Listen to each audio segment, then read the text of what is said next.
Saudações a todos. Hoje iremos abordar um tema muito importante, as chamadas revoluções inglesas. Este importante movimento ocorrido durante o século XVII e que assinala não apenas a ascensão da burguesia ao poder político na Inglaterra, assinala também a implantação da monarquia parlamentarista naquele país. E mais do que isso, meus amigos, assinala também a superação de entraves econômicos que dificultavam a consolidação do capitalismo naquele país. Não foi à toa que a Inglaterra tornou-se o berço da Revolução Industrial. E tudo isso tem origem lá no século XVII, quando ocorrem as chamadas Revoluções Inglesas.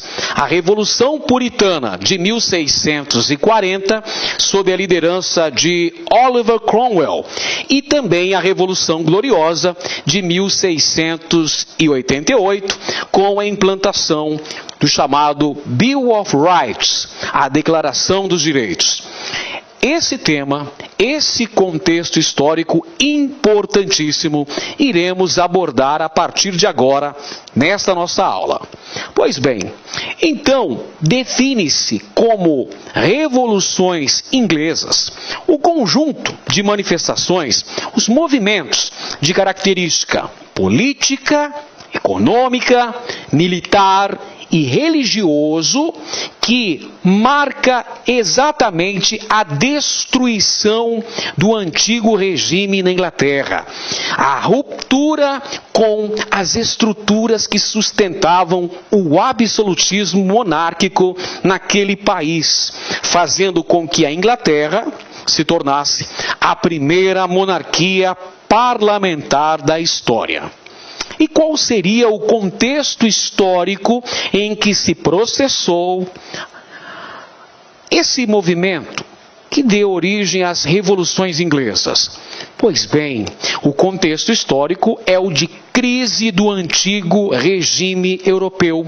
Esse processo de crise e esgotamento do antigo regime ocorreu entre os séculos 17 e 18.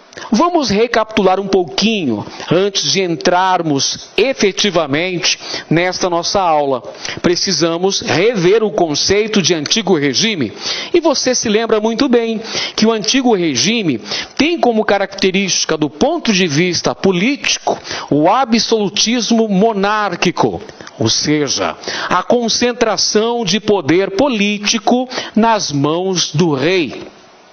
Do ponto de vista social, o antigo regime é caracterizado pela sociedade estamental, pela sociedade de ordens, onde existem as chamadas classes privilegiadas e também as classes sem privilégios. Do ponto de vista econômico, o antigo regime se caracteriza pelo chamado mercantilismo, ou seja, pela intervenção do Estado na economia. Pois bem, as revoluções inglesas são os primeiros movimentos a contestar de maneira contundente o antigo regime. As revoluções inglesas assinalam ainda, meus amigos, os constantes atritos envolvendo o parlamento inglês e os reis da dinastia Stuart, que são justamente os reis que empreenderam o absolutismo lá na Inglaterra.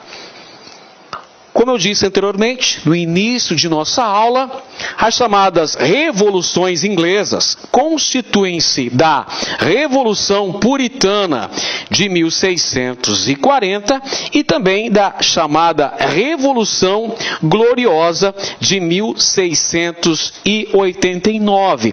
1688, 1689. Esses dois contextos, esses dois importantes movimentos que fazem parte das chamadas revoluções inglesas nós iremos analisar nesta aula de hoje. O importante é você ter em mente que as revoluções inglesas se constituem na primeira revolução burguesa da história. Você tem aqui a ascensão política da burguesia. A ascensão da burguesia ao poder político é uma das grandes consequências das revoluções inglesas.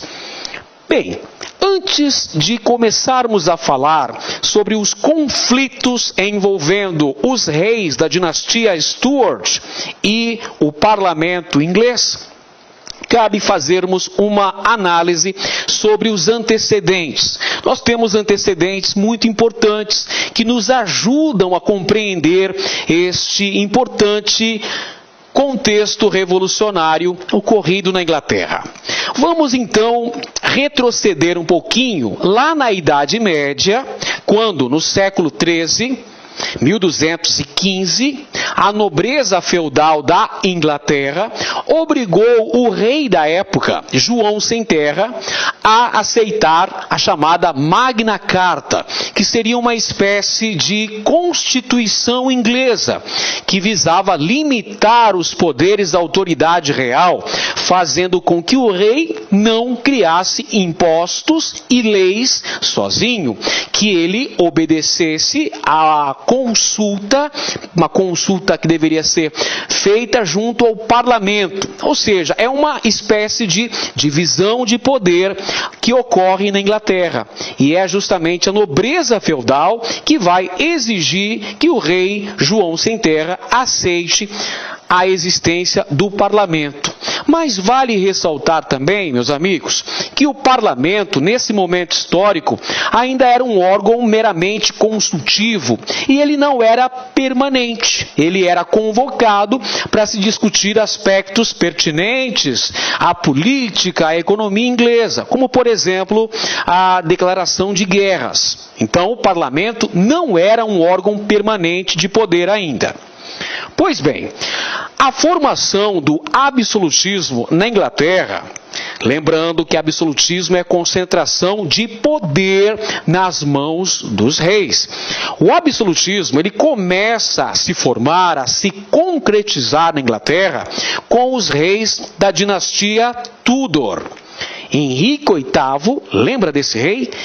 Henrique VIII foi o rei da Inglaterra que promoveu a reforma religiosa naquele país, rompendo com a Igreja Católica e criando a chamada Igreja Anglicana. Henrique VIII consegue neutralizar o poder da Igreja Católica e implanta o absolutismo monárquico em seu país. Sua filha, Elizabeth I, que teve um longo reinado na Inglaterra, consolida esse absolutismo e consolida também a reforma religiosa inglesa.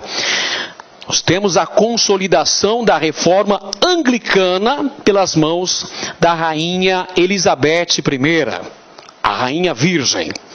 Em 1563, ela aprova a chamada Lei dos 39 Artigos, que promove a adoção do calvinismo como conteúdo doutrinário do anglicanismo lá na Inglaterra.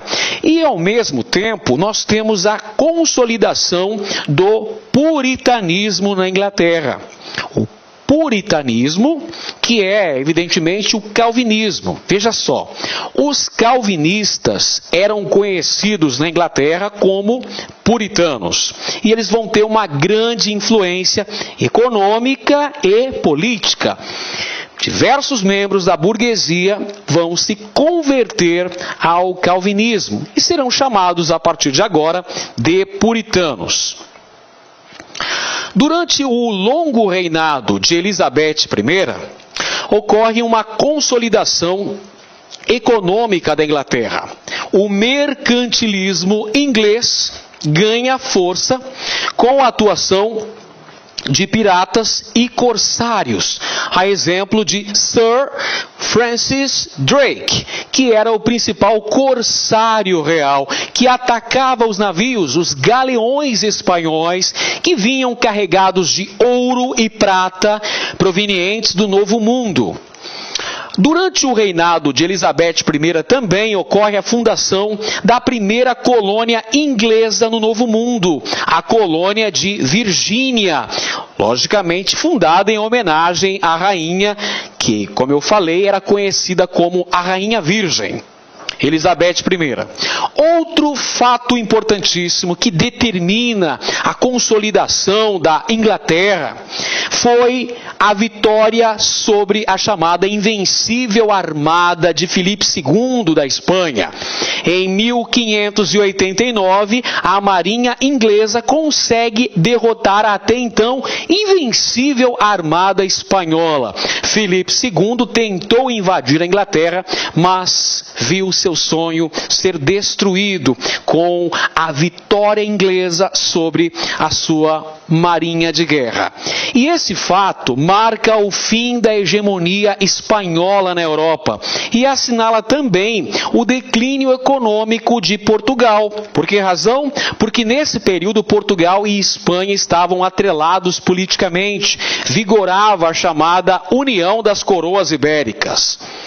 Bem, em 1603, a rainha Elizabeth I faleceu e ela morreu sem deixar herdeiros diretos ao trono. Por isso ela ficou conhecida como a Rainha Virgem. Nunca se casou, não teve filhos. E aí o trono da Inglaterra acabou passando para o seu primo, Jaime I, da dinastia Stuart, que era, na época, o rei da Escócia. Então, a morte de Elizabeth I, ocorrida no ano de 1603, assinala o fim da dinastia Tudor, que vinha governando o país desde o final da chamada Guerra das Duas Rosas, quando aconteceu a ascensão política de Henrique VIII, dando início à dinastia Tudor, que chega ao seu final com a morte da rainha Elizabeth I. Inicia-se, portanto, a chamada dinastia Stuart, que governou a Inglaterra até 1689. Então nós teremos a sucessão de vários reis dessa dinastia. Muito bem, o primeiro rei da dinastia Stuart foi Jaime I. Durante o seu governo, tivemos a união política da Inglaterra com a Escócia. Se lembra que Jaime I era o rei da Escócia e acabou se tornando a Inglaterra após a morte de Elizabeth I. Então nós temos uma união política entre esses dois reinos. Jaime I, ele procurou o apoio da chamada gentry, a nobreza feudal da Inglaterra, e também apoiou a igreja anglicana, que estava consolidada naquele momento. Porque vamos analisar que o Jaime I, ele pegou a cama pronta, não é mesmo? Afinal de contas, o governo de Elizabeth I foi fundamental, porque consolidou a reforma religiosa com o anglicanismo lá na Inglaterra e também consolidou a política econômica mercantilista. Então aqui, o Jaime I, quando assume o trono, ele vai nadar de braçada, ele vai aproveitar esse período de prosperidade econômica, de estabilidade política. Entretanto, ele vai ter oposição, sim senhor. A oposição a Jaime I era feita pelo parlamento inglês, pela burguesia, por parte da nobreza mercantil e pelos puritanos, os calvinistas ingleses. Jaime I, ele começa a perseguir católicos e calvinistas. Veja que ele tem o apoio da igreja anglicana, logo irá perseguir católicos e calvinistas no país. Final de seu reinado é marcado por crises econômicas e por instabilidade política. Aquela condição política e econômica de estabilidade vai sendo gradativamente superada por causa dessa oposição que o rei tem de parte do parlamento inglês. Nesse contexto de conflitos político-religiosos na Inglaterra, uma parte dos puritanos, os colonos puritanos, vão migrar para a América, onde irão fundar a colônia de Plymouth. Jaime I, ele em 1614 dissolveu o parlamento. Diante da oposição feita ao rei, então temos uma dissolução parlamentar em 1614, ao mesmo tempo em que o rei aumenta significativamente taxas e impostos no país. O sucessor de Jaime I foi Carlos I. Este rei promoveu a implantação do absolutismo nos moldes franceses. Como seria esse absolutismo nos moldes franceses? Você já aprendeu em nossas aulas anteriores que o principal exemplo de absolutismo na Europa foi o absolutismo francês, principalmente durante os reinados de Luís XIV, Luís XV e Luís XVI. Luís XIV, inclusive, era aquele a quem é atribuída a célebre frase: "O Estado sou eu, l'État c'est moi". Pois bem, durante o reinado de Carlos I, nós temos então uma adoção de um absolutismo nos padrões franceses. Qual seria? Do direito divino dos reis. Este rei promove uma elevação de taxas e de impostos sem consultar previamente o parlamento, sem a aprovação do parlamento. E aí é claro que o parlamento reage diante dessa consolidação do absolutismo lá na Inglaterra, dessa aproximação do rei Carlos I com Luís XIV, o rei da França à época, dessa elevação da carga tributária no país, logicamente que o parlamento chiou, que o parlamento reclamou e passou a exigir seus direitos. A burguesia para de pagar os impostos ao rei Carlos I e exige a chamada Segunda Magna Carta, de 1625, e o primeiro Bill of Rights, que seria essa petição de direitos, ou declaração de direitos, justamente proibindo a criação de impostos sem aprovação prévia do parlamento, e proibindo também as detenções sem acusações formais. O que vai acontecer? Diante dessa negativa da burguesia em pagar os impostos ao rei, diante dessa intolerância política, rei, parlamento proibindo o rei de criar novas leis, de criar novos impostos sem autorização do parlamento, o rei acaba dissolvendo o parlamento. Ele fecha o parlamento durante o período entre 1628 e 1640. Este período, meus amigos, em que o parlamento inglês permaneceu fechado, ficou conhecido como o Longo Recesso. Aí chegamos ao ano de 1640. Esse ano é determinante para os destinos da monarquia absolutista na Inglaterra.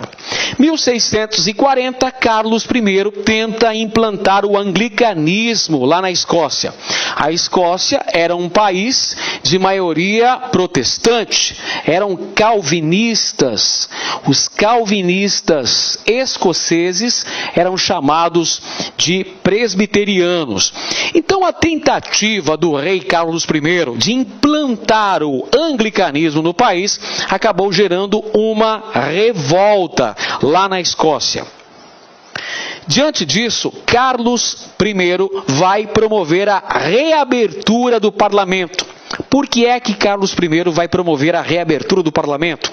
Ele precisa de capitais para reprimir violentamente esta revolta na Escócia. Ele precisa do apoio da burguesia inglesa.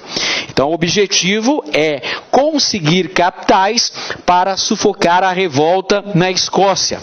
Aí o parlamento inglês apresenta uma contraproposta ao rei Carlos I. Ela exige respeito ao Bill of Rights, a petição dos direitos. Então o rei promete respeitar o Bill of Rights, promete que não vai mais criar taxas, impostos sem a anuência do parlamento. O parlamento consegue os capitais necessários para que o rei possa sufocar a revolta na Escócia. E o desfecho qual é? A revolta é sufocada, mas o rei novamente fecha o parlamento inglês, ou seja, não cumpre o acordo de maneira integral. E aí qual vai ser a consequência disso, meus amigos? A consequência é o início da guerra civil, ou seja, o parlamento não vai aceitar e vai pegar em armas contra o rei Carlos I. Então nós vamos ter aí a chamada Revolução Puritana, que é a primeira etapa das revoluções inglesas. Essa Revolução Puritana é o período da Guerra Civil. Ela começa em 1640 e vai seguir até 1649. E aí, nesse contexto, vocês têm, de um lado, os favoráveis ao rei, aqueles que permanecem fiéis ao rei Carlos I, que no caso são os chamados cavaleiros. Os cavaleiros estão do lado do rei. É a nobreza feudal, a chamada gentry, estão do lado do rei. Do lado oposicionista está a chamada burguesia puritana, os cabeças redondas. Este aqui é o grupo de oposição ao rei Carlos I. A liderança dos cabeças redondas coube a Oliver Cromwell. Oliver Cromwell vai promover uma grande transformação no exército inglês, criando o chamado New Model Army, novo exército modelo, o New Model Army, com treinamento militar específico e também com promoção, com ascensão na carreira militar baseada no critério da meritocracia. Como resultado, nós temos a vitória dos cabeças redondas. Cabe mencionar aqui, meus amigos, que houve uma grande participação popular na Guerra Civil, lá na Inglaterra, entre 1641 e 1649. Várias camadas sociais envolveram-se nesse movimento, que teve a liderança da burguesia. Sim, ok, a liderança coube à burguesia puritana. Entretanto, vários setores da sociedade inglesa apoiaram esse movimento, apoiaram o parlamento na luta contra o absolutismo na Inglaterra.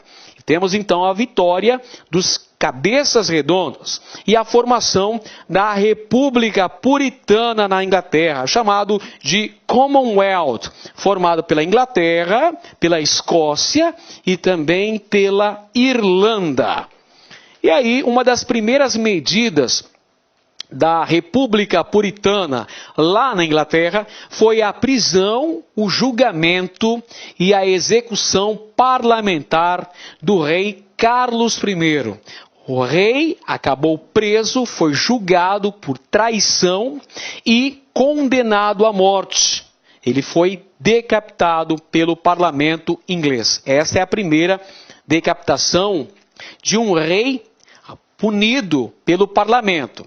Então, a partir daí, a gente tem um novo momento histórico na Inglaterra, que é a chamada República Puritana, onde nós temos como principais características o fim do direito divino dos reis, o lançamento das bases do pensamento iluminista, a criação de uma lei penal e também do confisco das terras pertencentes aos católicos na Inglaterra.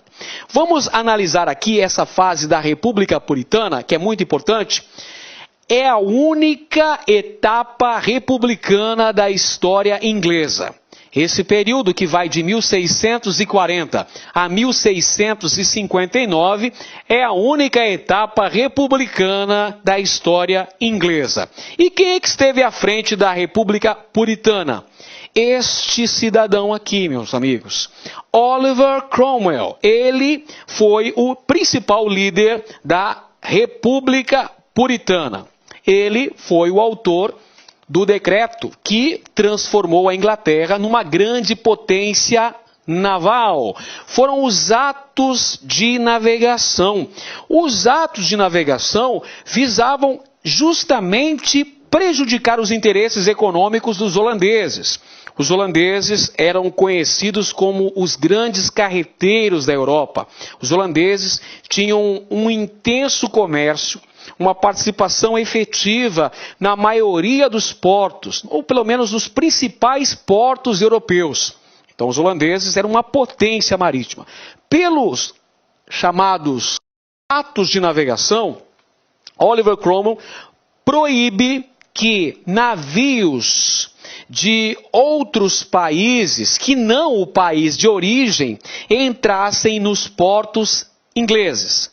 Os holandeses, como eu falei para vocês, eram os grandes carreteiros. Então eles alugavam seus navios para outros países do mundo e faziam um intenso comércio marítimo.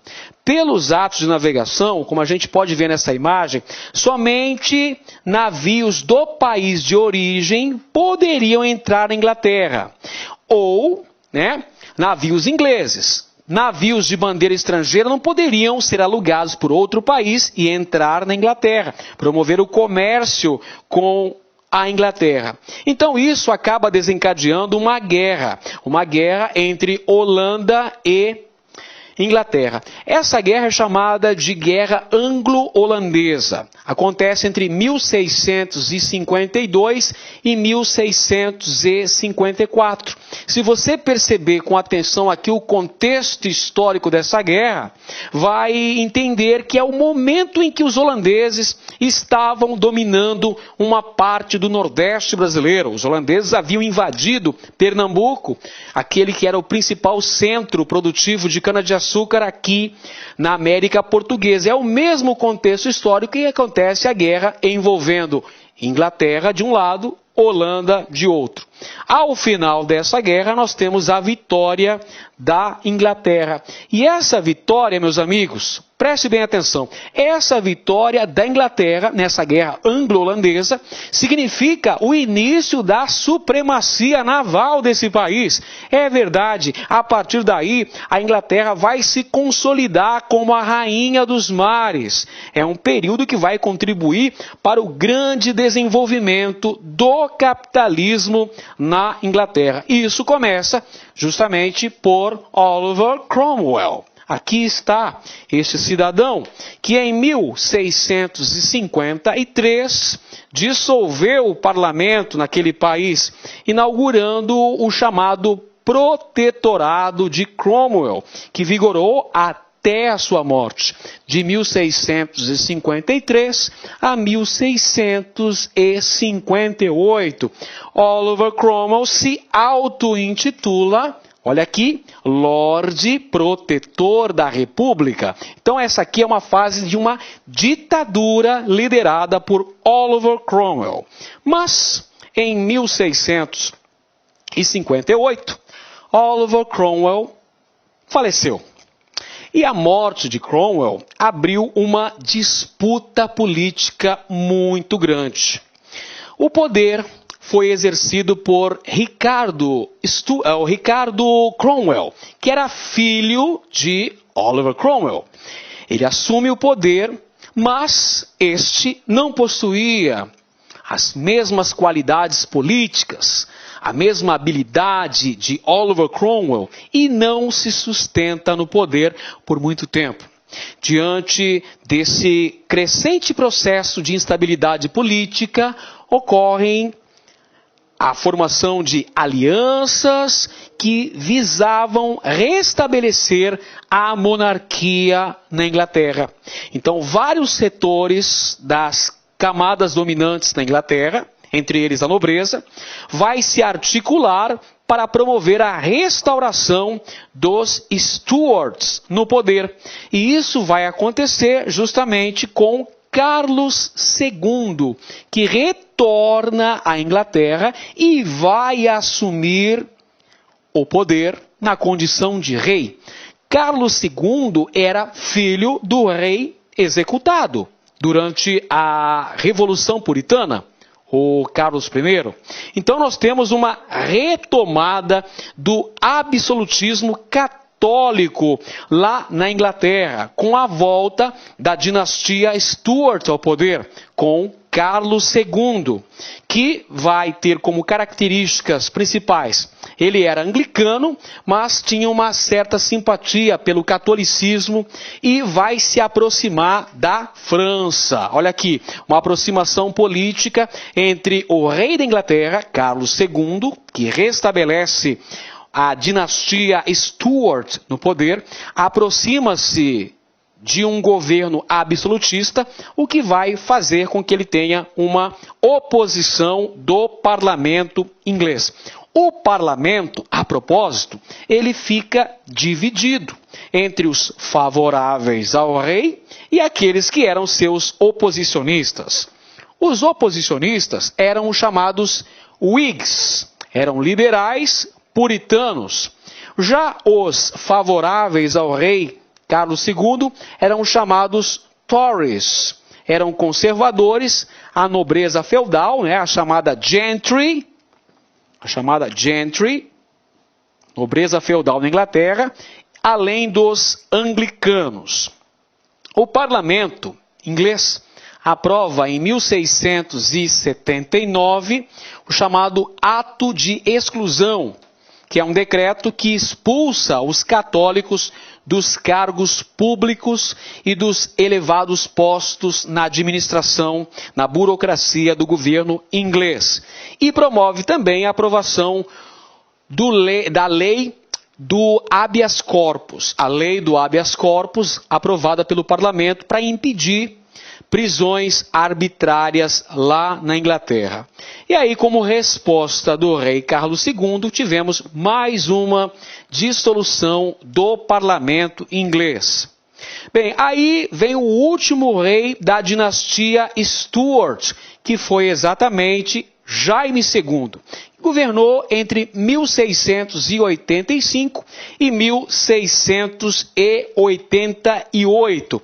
Como vocês podem perceber, ele não teve muito tempo de governo, porque enfrentou uma séria oposição do parlamento inglês, por causa dessa sua aproximação com o catolicismo, pelo fato de Jaime II ser casado com uma católica, o que faria de seu herdeiro, do herdeiro ao trono, católico. Sendo assim, o parlamento, que em sua maioria era formado por protestantes, vai se unir contra o rei Jaime II, da dinastia Stuart. E o que acontece? A união dos Tories com os Whigs. E dessa aliança política vai surgir aí um decreto que acaba com o absolutismo na Inglaterra. Esse processo é chamado de Revolução Gloriosa. E por que será que esse processo tem esse nome? Revolução Gloriosa porque não teve derramamento de sangue. Ao contrário do primeiro movimento das revoluções inglesas, que foi a chamada Revolução Puritana, que desencadeou uma sangrenta guerra civil, aqui, nesse momento, você não tem uma guerra. Na verdade, aqui é uma articulação do parlamento, uma articulação liderada pela burguesia, podemos dizer que é uma espécie de canetada. Ou seja, a burguesia inglesa, ela vai se unir, o parlamento formado pelos Whigs e pelos Tories, e vai promover, então, o surgimento da monarquia parlamentar lá na Inglaterra, onde tem aquela máxima que você com certeza já ouviu. Na Inglaterra, o rei reina, mas não governa, porque quem governa é justamente o parlamento. Então, o que foi feito nesse momento histórico?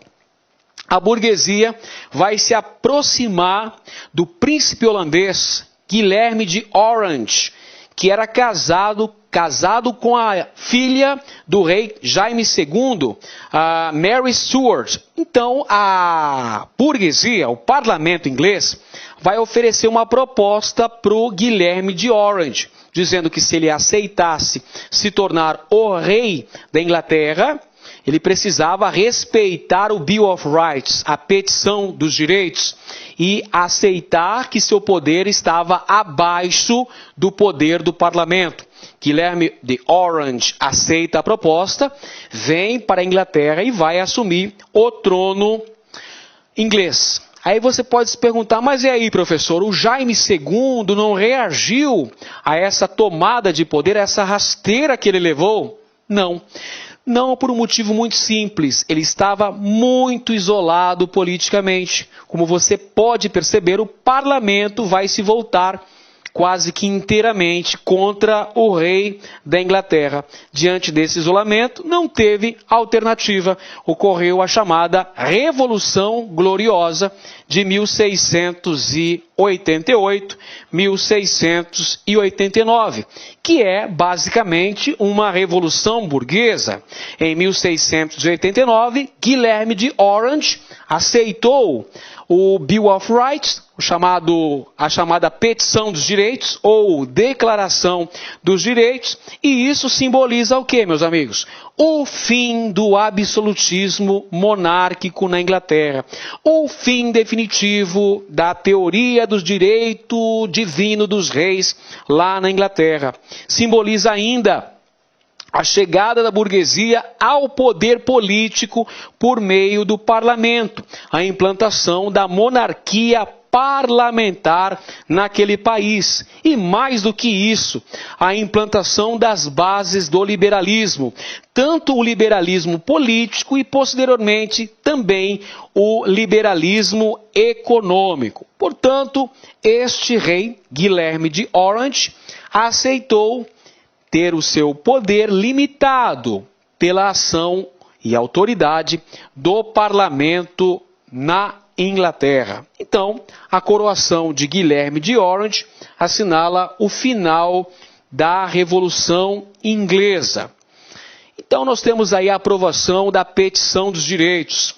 O que determinava essa Petição dos Direitos de 1688? Determinava que o parlamento passava a ter a voz, passava a ter o direito de decidir sobre os impostos, garantir o direito da propriedade privada, garantir as liberdades individuais e dividir o poder com o rei. Se você percebeu bem essas consequências diretas da decretação do Bill of Rights, percebeu aqui vários interesses burgueses. Olha aqui o direito à propriedade privada. Olha aqui a questão da decisão sobre impostos. Olha aqui o direito de liberdades individuais, direito à vida, direito à propriedade. Então, são preceitos defendidos pela burguesia. O Bill of Rights previa ainda a criação de um exército permanente, exército este que ficaria sob o comando do parlamento. Estabelecia também liberdade de imprensa no país e a formação de um Estado burguês. Em suma, meus amigos, a Revolução Inglesa garante, a Revolução Gloriosa, que é a última etapa das revoluções inglesas, garante a primeira Constituição burguesa da história, a implantação da primeira monarquia parlamentar da história.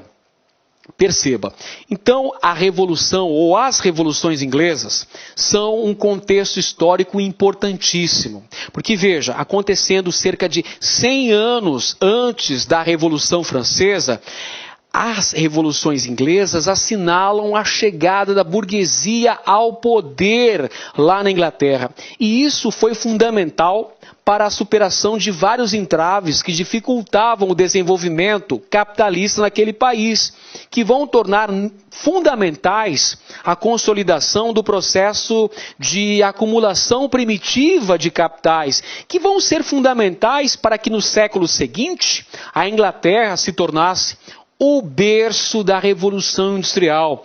É por esse motivo que esse assunto é extremamente importante. Grandes historiadores, como por exemplo Christopher Hill, estudou de maneira pormenorizada as revoluções inglesas. Christopher Hill estudou a fundo a ocorrência das revoluções inglesas. São fundamentais para se compreender esse processo que garante a Inglaterra como grande potência econômica da Europa. Pois bem, meus amigos, espero que tenham gostado e aprendido bastante em nossas aulas. Faça lá os mini simulados, revise o material, continue estudando conosco aqui no LAC Enem. Um grande abraço a todos e até o próximo vídeo. E aí, pessoal, gostou da aula de história? Então curta e compartilhe.